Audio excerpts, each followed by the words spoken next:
नमस्कार मंडळी, तर आजच्या व्हिडिओमध्ये आपण बघणार आहोत की महिन्याचा किराणा कसा भरायचा। बऱ्याचदा काय होतं, किराणा भरताना काही पदार्थ एक्स्ट्रा आणल्या जातात किंवा काही पदार्थ आणायचेच विसरून जातात आणि कधी काही सामान कमी आणल्यामुळे मग दुकानामध्ये सारख्या चक्रा माराव्या लागतात किंवा मग जास्त पदार्थ आणले गेले तर मग ते खराब होण्याची शक्यता असते।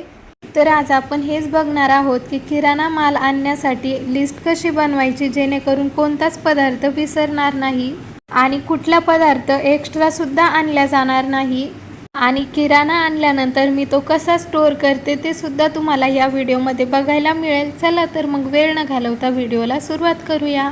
किराणा आणल्यानंतर तो तसाच ठेवायचा नाही, तर तसाच राहू दिला तर त्या पिशव्या तशाच पडतात आणि पुन्हा मग तो लावायचा आपल्याला कंटाळा येतो।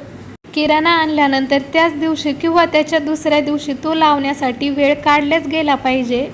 सामान काढत असताना सामानाचं सेक्शन करत यायचं, जसं की साबण, खाण्याच्या वस्तू, मुलांचा खाऊ, पूजेचं सामान एका ठिकाणी, तेलाच्या कॅनी वगैरे एका ठिकाणी, उपवासाचे पदार्थ एका ठिकाणी, असं सामान काढत असताना सेक्शन करत यायचं।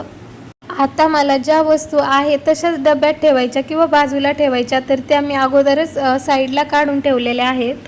सर्वप्रथम मी ह्या महिन्यामध्ये ज्या साबणी, शॅम्पू वगैरे आणलेले आहेत तर ते जागेवरती ठेवून देते।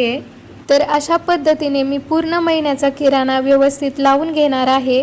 तर आता ड्रायफ्रुट्स वगैरे आहेत तर ते मी अशा एका मोठ्या बरणीमध्ये ठेवते।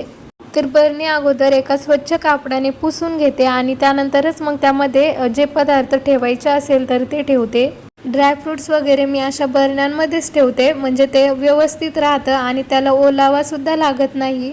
महिन्याचा किराणा एकदाच भरला की रोजची धावपळ खूप कमी होते। ड्रायफ्रुट्स असे बरणीमध्ये ठेवले ना हवा बंद तर ते जास्त दिवस ताजे राहतात।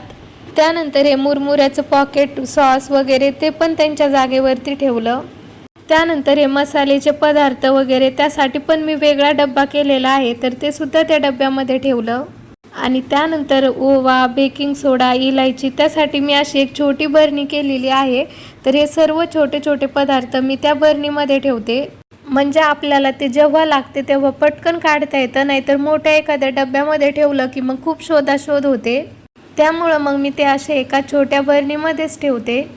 आता डाळी वगैरे बाकीचं सामान भरण्यासाठी मी या बरण्या अगोदर स्वच्छ घासून घेतल्या, त्यानंतर त्या पूर्ण कोरड्या केल्या, कारण मग ओल्या बरणीमध्ये सामान जर भरलं तर मग ते खराब होण्याची शक्यता असते।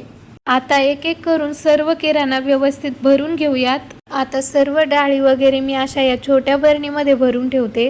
प्रत्येक वस्तू वेगवेगळ्या बरणीत भरून ठेवल्यामुळे किचन स्वच्छ आणि नेटनेटकं दिसतं आणि अशा पारदर्शक बरण्या वापरल्या की कोणतं सामान किती शिल्लक राहिलेलं आहे ते लगेच दिसतं। किराणा आणल्यानंतर असं सर्व सामान एकदाच व्यवस्थित लावलं ना तर नंतर आपला स्वयंपाक करताना खूप वेळ वाचतो। मला किचन ऑर्गनाइज ठेवायला खूप आवडतं, त्यामुळे कामही पटकन आवरतं। सगळं सामान असं वेगवेगळ्या बरण्यांमध्ये भरून ठेवलं ना तर आपल्याला शोधायला वेळ लागत नाही।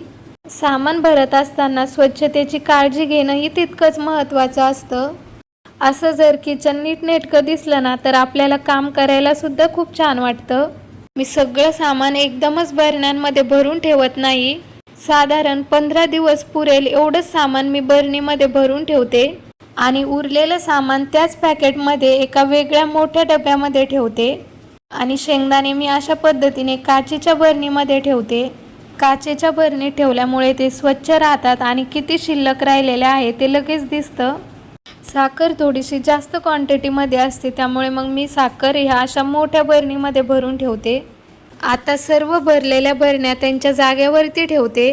प्रत्येक बरणीची ठरलेली जागा असल्यामुळे नंतर काहीच शोधावं लागत नाही। आणि आता हे उरलेलं सामान भरून ठेवण्यासाठी सुद्धा मी वेगवेगळे डबे वापरते, जसं की साबुदाणा, भगर आणि शेंगदाणे हे एका वेगळ्या डब्यामध्ये, त्यानंतर पोहे, रवा, काही उरलेल्या डाळी हे एका वेगळ्या डब्यामध्ये ठेवते। साखर, पत्ती यांच्यासाठी सुद्धा वेगळा डब्बा आहे। यामुळे काय होतं ना, जेव्हा जे लागेल ते लगेच मिळतं आणि सगळं सामानही व्यवस्थित राहतं। पत्ती सुद्धा वरती जेवढी लागते तेवढीच काढून ठेवते, तर पत्ती मी अशी मिक्स करून ठेवते।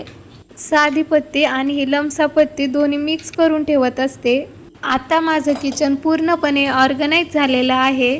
महिनाभराचं सामान व्यवस्थित लावलं की रोजचं काम खूप सोपं होतं. तुम्हालाही असं किचन ऑर्गनायझेशन आवडत असेल तर व्हिडिओला नक्की लाईक करा आणि तुमची पद्धत कमेंटमध्ये नक्की सांगा.